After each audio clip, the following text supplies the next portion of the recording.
Hi friend, Radhe Radhe. हम गायत्री यादव अपने YouTube channel पर आप सभी का स्वागत करती हूँ। एक छोटा से लाचारी गीत, चुटकुला लाचारी गीत सुनाने चल रहे हैं। अच्छा लगे तो लाइक करना, सब्सक्राइब करना, ज़्यादा से ज़्यादा अपने दोस्तों के साथ शेयर करना, कमेंट में बताना गीत कैसे लगे।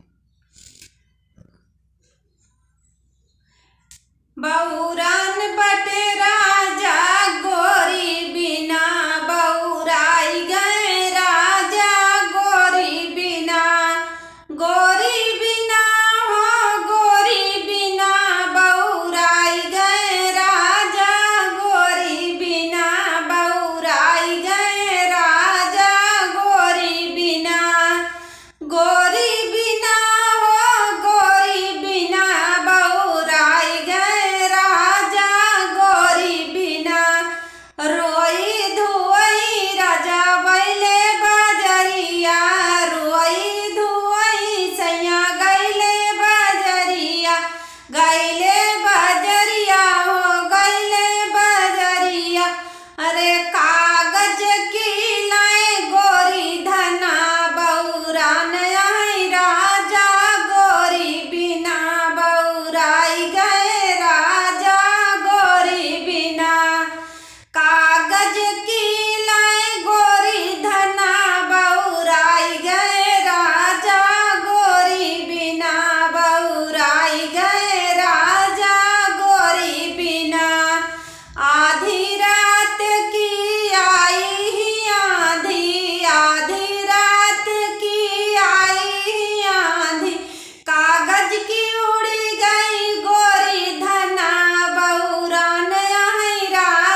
ज़रूर।